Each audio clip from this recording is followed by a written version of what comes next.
Hello YouTube, this is Morgan, Airspeed Prime here with my next Sword Art Online Alicization anime review. This one's going to be for episode 39, which is called Alicization.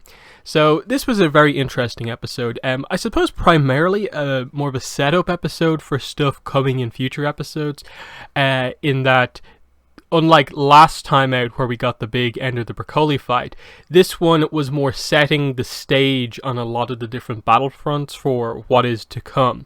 In that, okay, Subtilizer is here, we get a slight tease of, that dynamic, but then we move on to set up that, Pooh is here, leader of Laughing Coffin, like, full confirmation here, Vizago is the leader of Laughing Coffin, and Asuna and Klein have now noticed him, so that rivalry is now sort of fully in play.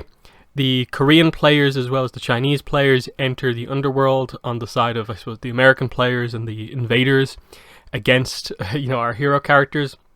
So that turns that battle into so against the odds for Asuna and everyone else. So that was definitely, a very big moment. And then even on the Ocean Turtle, there was the setup right at the end that Yana is the traitor. And especially given if you looked at the name for the next episode, Code 871, I think it was, obviously that's the Seal of the Right Eye. So that's going to be the big reveal here of like, okay, so he's responsible for that. Basically sabotaging in a way the whole idea of the game in terms of creating artificial fluctlights and having them get to the point where they're like fully sentient and like awakened. So why did he put in this system that would effectively stop them from developing into true another species almost effectively? So that's the big explanation we're sort of waiting for on that side of things. But I think the best scene in the episode was probably the opening scene. I really liked the Xenon and Alice dynamic. It's obviously them meeting for the first time, so you get the usual. You're a real worlder, yes. And obviously she knows Kirito, and I liked it because like for Xenon, it's like I failed in a way. Like she's alive, but she didn't get there in time to protect Broccoli. So he's taken out Vecta, but she now realizes that, okay, he's going to come back, and she has to warn Alice about that. This doesn't mean he's been defeated. He's a real worlder too, meaning that he can just log back in a new account. He'll look different, but he'll be back all the same. And Alice sort of, breaks down at this because she's angry, she's upset, rightfully so, but now she hears sort of how unfair things are, that her father figure here died protecting her, but any real worlder who dies can just come back in again.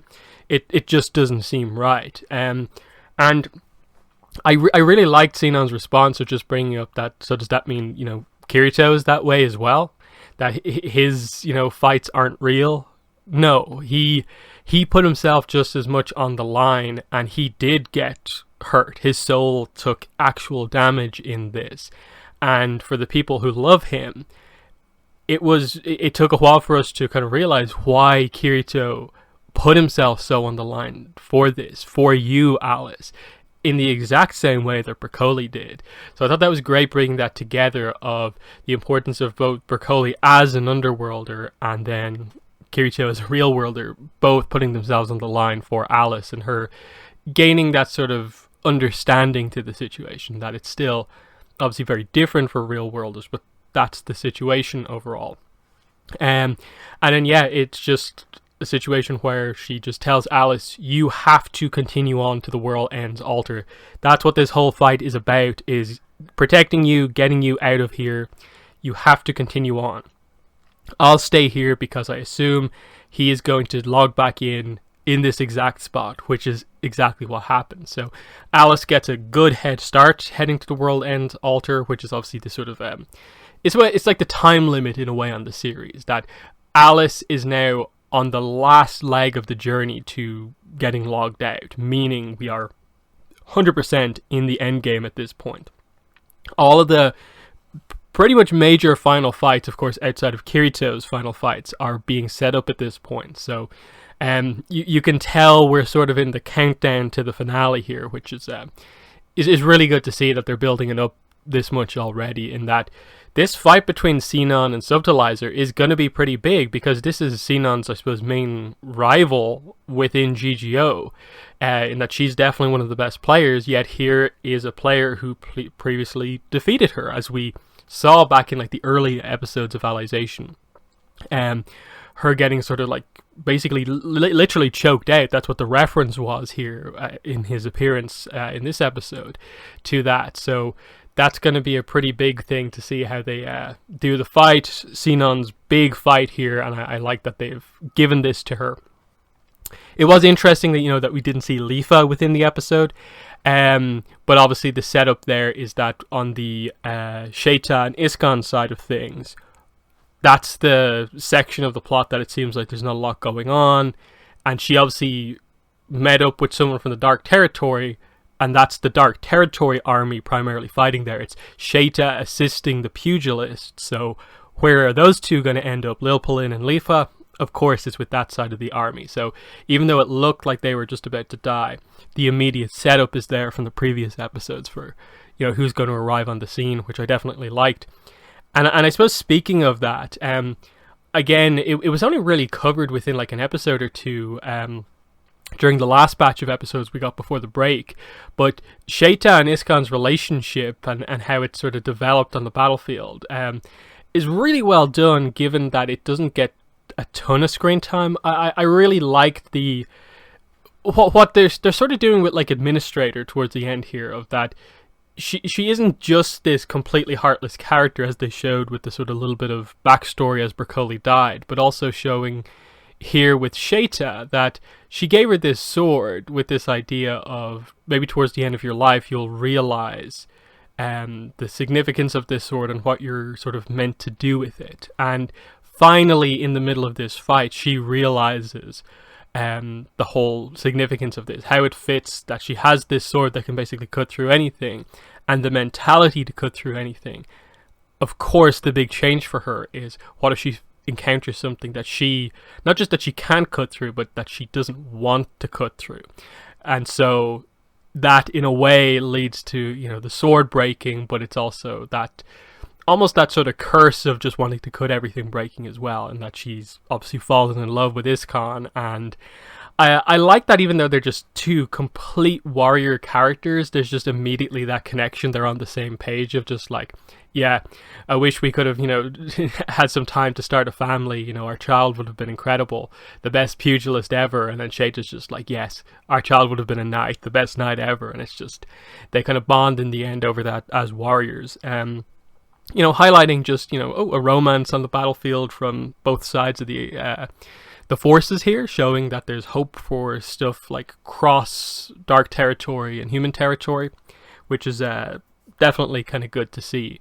So I definitely like that, the emotion there, as it looked like they're just about to face their armies getting outnumbered. Most of the pugilists seem either incredibly injured or dead already, so that was good to see. On the Asuna side of the story, of course, everyone else arrived. We pretty much cover this through the sort of breaks in battle as they kind of move back to get healed, and they jump back into the battle. But Asuna does notice, of course, the sort of cloaked figure up on the top, which we know, of course, is Vizago, who's logged back in, and we basically already know that he's POH, Poe, leader of Laughing Coffin.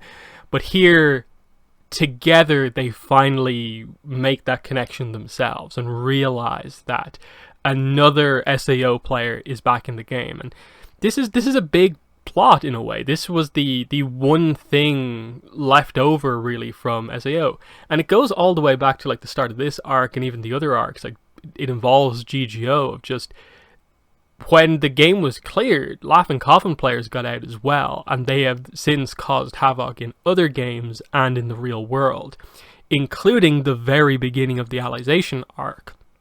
And now even more of it is coming to light here with, finally they're going to get their chance to face the leader. And you can see from the look on their faces of like, I like that they specifically chose to focus on Asuna and Klein, because of course they're probably like the two high ranking members in terms of like within guilds in SAO, whereas like Lisbeth and Silica were like involved, of course, in SAO. They were not part of like the clearing groups as such. They met Kirito in other circumstances and then joined the friend group basically afterwards. But Klein, Asuna, Egil, Kirito were part of sort of the clearing party, and so involved in the kind of the massacre basically that happened when they tried to, you know, arrest all of Laughing Coffin. So I did appreciate Klein getting a bit of time in the spotlight here, just Asuna being like, is that who I think it is? And Klein being the one to clarify to us that yes, it's him, it's Pooh. Which, you know, obviously is one of those things where like in English it always feels a little silly that like the name is pronounced Pooh basically, but I suppose you extend it a little bit just so it's not so silly sounding. I tend to just say POH because, as we'll see, it is actually an acronym. It stands for something, so I think it's fair enough to just say POH as well. Or Vizago, now that we know his actual name, of course. But yeah, that's a good confrontation. He is, like, as we saw when Asuna made her arrival, immediately he was sort of obsessed with, oh, Lightning Flash Asuna is here, I want to fight her. But of course she just took him out straight away. Same is not going to happen here, because this is him in his actual account. He's even better in this account than he was before. So I really do like the setup there. Plus, again, we got to see the other characters, you know, fighting, taking a lot of people out, being the heroes on the battlefield here. You know, a little bit of Lisbeth doing some stuff and so on. They cut to like the Sleeping Knights and so on, like from last episode. But you know, pretty solid stuff just to get across the idea that they are, by the end of the episode, outnumbered. Vizago has, you know, got everyone behind the whole story of this is the Japanese players, you know, basically taking control of all the admin privileges to give themselves the best weapons. That's why they look like heroes, because they have all the amazing equipment, and they've left us with only the opportunity to bring in players with default gear. That's the story that's being told, which was why I actually really liked the cutout to suddenly these random characters that I suppose they're Korean players, I think they were, just what they're thinking about, what they're discussing with their friends who play the game about getting a message like this, about team up with players from these other countries to fight players from Japan on this server of this new game, and they're immediately coming in and questioning things, and it's the immediate tease of, okay, how much faith do we have in these kind of, you know, non-Japanese players? When will they figure out that they're just being used? And then when it does happen, how's that going to work? And you're just kind of waiting to see when the chaos kicks off of like, once they get close enough and realize that, like, no, the Japanese players are the ones who are defending here. We're the attackers.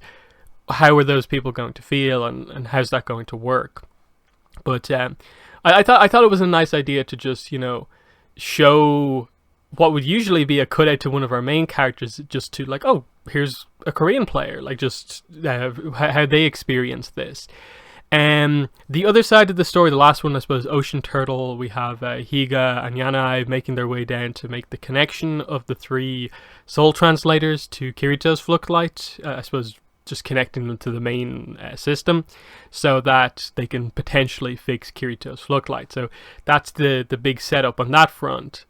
But suddenly, right at the end, right as Higa's about to make the connection, Yanai pulls a gun on him, revealing himself to be the traitor. So obviously immediately we're going to be asking the question of like, okay, why and for what purpose? You know, just all those sort of questions. Explain yourself, Yanai, given that like this is a character like we've only recently just met, and you know, it's actually a good explanation, like based on the light novel, so I'm excited to get it in the anime, the full explanation as well. It really helps to bring a lot of the earlier stuff in the arc together as well. But that's what next episode looks to be focused on.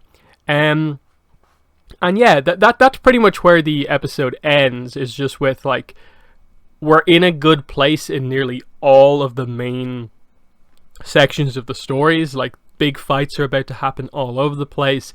We're very close to Kirito coming back. We're very close to Alice ejecting herself out of the game, and so on. We've still got a big fight being set up here with Sinon versus Subtilizer and so on. We have to return to, of course, Lifa and Ilpalin at some point. So they're building up quite nicely. Not every episode can, I suppose, have a massive fight in it, but this did its job pretty well with nice, strong scenes between like Alice and Sinon at the start. I really liked the Sheita and Iskan scene as well. And just all the setup was good. So they're my thoughts on the episode. In the comments, let me know what your thoughts were on this one. But that's been the video. Thanks for watching, and bye.